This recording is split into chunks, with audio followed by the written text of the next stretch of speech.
Okay, welcome everyone to a new episode of Technique Tuesday. This week we're going to be looking at how to perform the squat with perfect technique. Now, the back squat is often referred to as the king of lower body exercises and even the king of all exercises. And that's an appointment I think it actually deserves. Before we jump into the technique for this exercise, let's take a look at what muscles we're going to be targeting with this movement first. So with the squat, we're training simultaneous hip extension, where the hips straighten out on the way up, and knee extension, where the knees straighten out. The hip extension component will be handled primarily by the glutes, getting some assistance from the adductor magnus. And even though the hamstrings can perform hip extension, they actually don't contribute much to the squat at all because of the bent knee, meaning their muscle length doesn't change much throughout the range of motion. The knee extension component will be handled by the quadriceps and will be performing an isometric lumbar extension contraction, which will be handled by the spinal erectors of the lower back. Now, another very common misconception is that the abs are highly active in the squat, but that simply isn't true. EMG data shows low abdominal activity in the squat, which makes sense given that their function is spinal flexion and anti-extension, neither of which occur in the squat. So we're mainly looking at the glutes, quads, and spinal erectors as the muscular targets of the squat. And because the squat involves multiple joints and large muscle masses, it's very conducive to progressive overload and should be trained with relatively heavy weight in a low to moderate rep zone. And while there are exceptions, doing squats for greater than 10 reps or so will usually cause your cardiovascular system to fatigue before your leg musculature, leading to sloppy form, worse strength gains, and lower muscle activation. Now, generally, I recommend loading the squat with at least 70% of your 1 rep max, or in the 5 to 10 rep zone if your goal is primarily hypertrophy, and the 3 to 6 rep zone if your goal is primarily strength. And again, there will be exceptions to this. Now, it's important to be very objective about where your form stands and possibly consider lightening the weight on the bar for a few months while you master the technique, and then you can build your way back up to your previous loads with good form. A few months of not going as heavy as possible will be far better than taking a few months off due to an injury from lifting beyond your capability. Before approaching the bar, do a quick check to make sure you have the right weight on both sides and that the bar is centered in the rack. You want to position the bar height so that when you unrack the bar, you aren't hitting the J hooks during the walkout. And for most bar positions, around armpit height will be a good height. Now, for reasons I've discussed in another video, which I'll link below, I think people actually exaggerate the practical difference between a high bar squat with the bar resting up on your traps and a low bar squat with the bar resting down on your rear delts. Now, research shows that ultimately the high bar squat may be a bit more quad dominant and the low bar squat may be a bit more hip dominant. Now, in my experience, I think the high bar squat tends to protect the lower back more and tends to feel a bit more comfortable for many people. So we'll be squatting with the high bar position here. Now, the bar is too high if it's pushing your head forward, and it's too low if it feels like it's gonna slide down your back. You wanna position your hands as comfortably close to your shoulders as possible, as a closer grip here will activate the muscles of the upper back better, leading to a more stable base of support for the bar. Your hands should merely be stabilizing the bar, keeping it mashed between your palms and your upper back, so you shouldn't be actively gripping the bar like you would in a bench press, and just let it really sit and settle in there on your upper back. So with both feet underneath the bar, you want to push your hips forward to unrack the bar, and don't make the common mistake of squatting the bar up with your knees, as this will cause unnecessary quad fatigue before the actual lift itself and can contribute to knee pain. You want to take 3 steps backward, 1 small step with your non-dominant leg, 1 medium step with the other leg, and then a 3rd mini step to get your feet even. Once your feet are set, they should be planted with about a 15 to 30 degree foot flare. In general, you just want to make sure that your feet are at least wider than shoulder width. Now that you've got the squat set up, it's time to actually execute the lift, and we're going to split this up into 3 distinct phases: brace,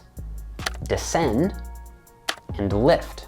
So for the bracing phase, your heel and big toe should be making even pressure on the ground, meaning your weight should be centered on the middle of your foot. I don't really like the cue to keep your weight on your heels, since it can throw your balance off and cause your hips to shoot up early. You really want to have your weight evenly distributed across the entire foot. Your head should be slightly extended with your eyes gazing straight ahead, and your elbows should be pointing slightly back. So try not to position them directly under the bar, which can lead to elbow pain. You want to pull a huge breath of air deep into your diaphragm, pushing your gut out against your belt to create a solid, rigid column down your spine. Now you're fully braced and ready to begin the descent.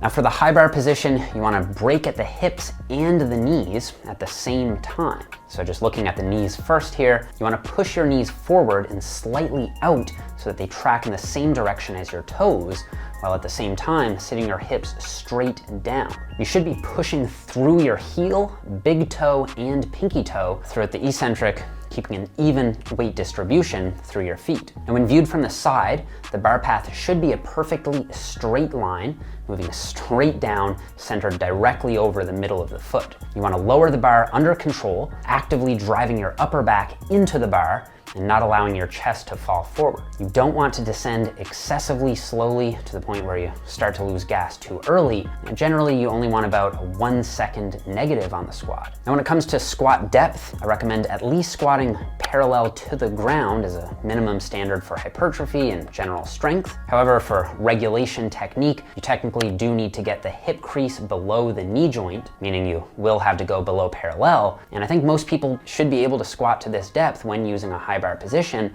and with the appropriate stance width for particular skeleton and mobility. So this position is what we'd call being in the hole. Unless you're doing paused squats as a specific training drill, you generally don't want to pause in the hole at all, but rather take advantage of the stretch reflex at the bottom and then immediately reverse the motion the second you hit depth. And although you do want to maintain an erect, upright posture during the positive, I'm not a big fan of the chest up cue myself, since it can cause some trainees to lean too far backward. I prefer to think about driving your back up into the bar while keeping your head slightly up, which is going to pull the spine into a good lifting position. Now remember that with the squat, we're trying to move heavy weight and maximize our strength potential. So don't worry about squeezing any muscles or feeling the burn or anything like that.